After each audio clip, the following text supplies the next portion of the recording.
across the path of divine event, the huge foreboding mind of night, alone in her unlit temple of eternity, lays touch mobile upon silence and mind. So there is something blocking the movement, the progress, the advance of the divine event. Now he has not mentioned what that divine event is. Obviously, the divine event means the divine manifestation upon earth. And that is not taking place because the mind of night is blocking the passage. And the mind of night is lying stretched upon the silence Mars. We'll see this in more detail later on. Almost one felt opaque, impenetrable in the somber symbol of her eyeless muse, the vision, the embodied infinite. A fathomless hero occupied the world. So that is impenetrable, you see. Almost one felt opaque, impenetrable in the somber symbol of her eyeless muse. Her mind of night. Her stands for mind of night. Now, actually, in one of the earlier drafts, the phrase was not mind of night. It was the spirit of night.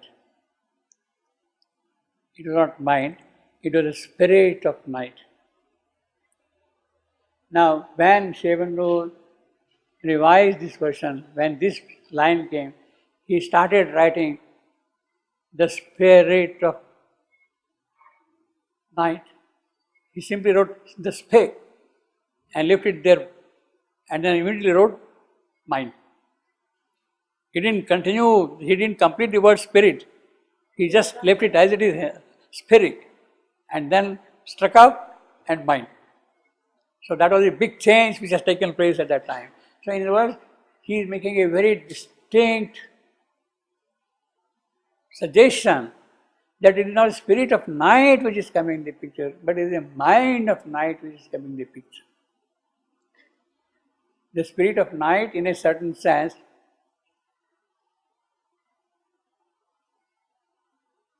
more general. The spirit, the mind of night is more specific. More specific. What is the mind of night? The mind of night is the physical mind receiving the powers from inconscience, from darkness. The physical mind open to inconscience, that is the mind of night.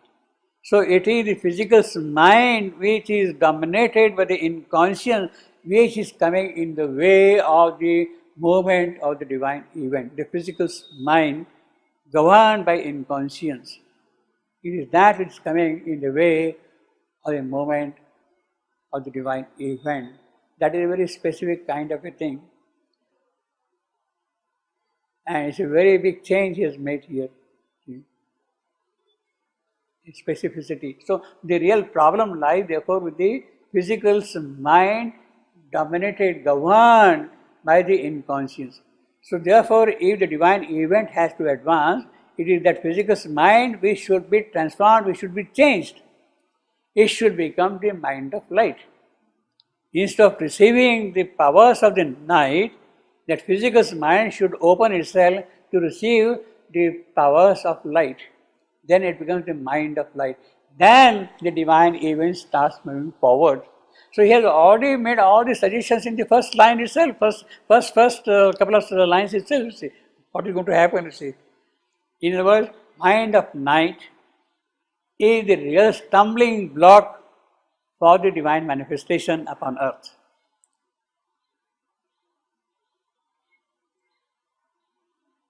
Mind of night in the physical. Therefore, if there has to be physical transformation, that is what it is hinted. The divine event means the physical transformation, the physical opening to the divine light. That is what the divine event means. It is that which should now be tackled. And the whole problem of Savitri is now focused in the very second line, second sentence itself. The entire problem of Savitri, the epic, is immediately brought into focus in the very second sentence itself, you see. Across the path of divine event, the huge foreboding mind of night, alone in her unlit temple of eternity, lay stretched immobile upon silence march.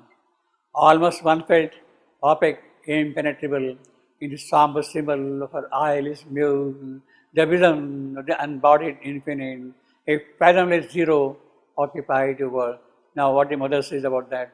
As a result of this separation between the first emanations and the origin, the creation by these first emanations had become obscure, inconscient. And that is what Sri describes here. He says the divine event, that is creation. Creation that will go on and on for eternity. It started with what he called the night of the foreboding mind. It is unconscious, immobile, lifeless, blind. All these things, the obscurity and the unconsciousness, the immobility, lifelessness, the unbodied infinite and a fathomless zero, all these words are meant to express the nothingness of the world.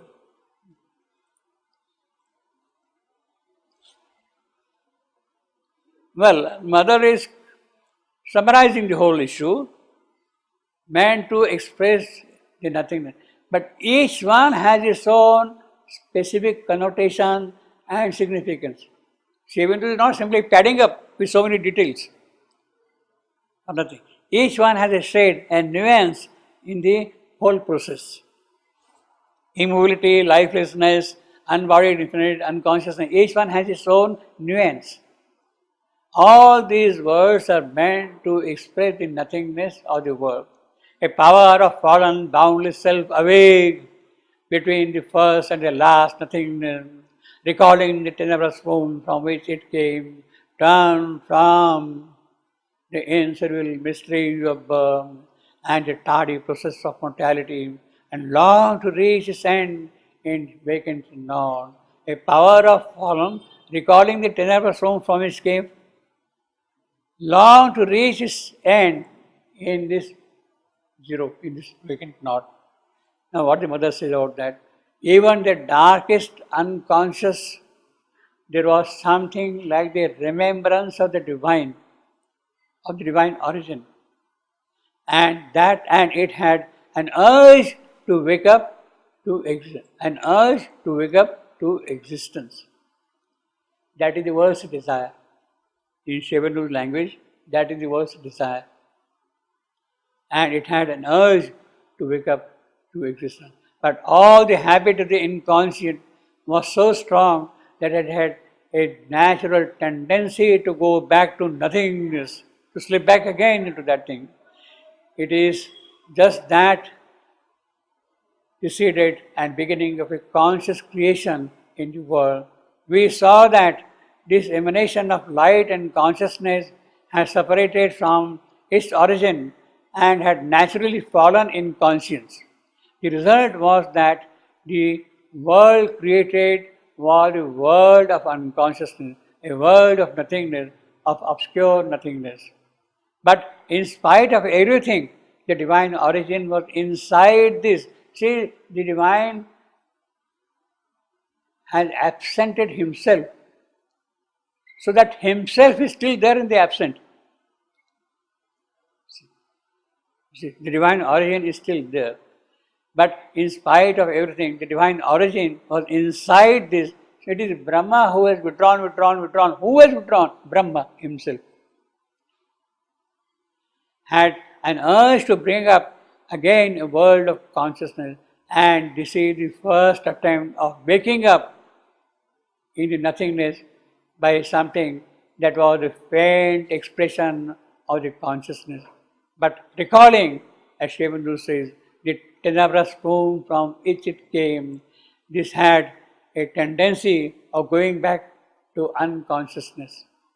It is like the origin of death. So, she has now traced the origin of death, going back to the inconscience. That is the origin of death, you see. What death means is that, the tendency, you see. So she has kind of defined what death is here. The tendency to go back to the state of unconsciousness. Now here, we have got a phrase, we shall see this in more detail later on. First and last nothingness. Between the first and last nothingness, all this all this happens. But we shall see that in more detail later on. See. As in a dark beginning of all things, a mute, featureless semblance of the unknown, repeating forever the unconscious act, prolonging forever the unseen will, cradle the cosmic clouds of ignorant fold, whose mood creative slumber kindles the sun and carries our life in its somnambulist world. Athwart the vain enormous trance of space, its formless stupor without mind of life, a shadow spinning the soulless void, thrown back once more into unthinking dream. Earth wheeled abandoned in the hollow ground, forgetful of her spirit and her fate. So all these things is happening on earth. Earth is now the focus of the whole thing. For the sake of evolution and ascension towards consciousness, earth was formed. Earth was created specifically for the sake of evolution and ascension of consciousness. But it was found naturally in the unconscious. And so Savitri says, athwart the vain enormous trance of space, is formless stupor without mind of life. A shadow spinning through a soulless void. That is earth. A shadow spinning through a soulless void.